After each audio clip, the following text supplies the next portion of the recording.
538వ జయంతిని కళ్యాణదుర్గంలో వైఎస్ఆర్సీపీ పార్టీ కార్యాలయంలో ఘనంగా నిర్వహించాము. గొప్ప వ్యక్తి అయిన గొప్ప సంఘ సంస్కర్త, అలాగే మతాన్ని సంస్కరించే క్రమంలో బడుగు బలహీన వర్గాలకి భక్తిని చేర్చడానికి, అంతేకాకుండా భగవంతుని దగ్గర చేర్చడానికి ఆయన ఎంతో కృషి చేశాడు. ఒక చారిత్రక పురుషుడు ఆయన ఉండి మొత్తం ఆయన పద్యాల ద్వారా, ఆయన చేసిన బోధనల ద్వారా ఈ సమాజం ఎంతో నేర్చుకుంది, ఆచరించింది. అలాగే రాబోయే రోజుల్లో కూడా ఈ శాంతిని, అలాగే మూఢనమ్మకాన్ని నమ్ముకోకుండా కేవలం భక్తిని నమ్ముకొని మనల్ని మనము ఉద్ధరించుకోవడానికి ఆయన చేసిన బోధనలు మనకు ఎంతో ఉపయోగపడతాయని తెలియజేస్తున్నాను. రాష్ట్ర ప్రభుత్వం అధికారికంగా నిర్వహించింది, గతంలో కూడా మా ప్రభుత్వం కూడా నిర్వహించింది, ఈరోజు కూడా ఇక్కడ నిర్వహిస్తున్నారు.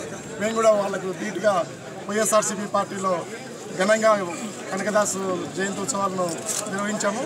మొత్తము నియోజకవర్గ వ్యాప్తంగా ఉన్న వాళ్ళకే కాకుండా రాష్ట్ర వ్యాప్తంగా ఉన్న కురుబలకందరికీ కూడా వాళ్ళ సంక్షేమానికి మా పార్టీ కృషి చేసింది, భవిష్యత్తులో కూడా కృషి చేస్తామని కూడా తెలియజేస్తూ ఈ సందర్భంగా అందరికీ శుభాకాంక్షలు తెలియజేస్తున్నాను.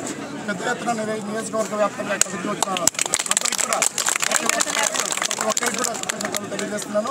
జై కురుబ, జై కనకదాస.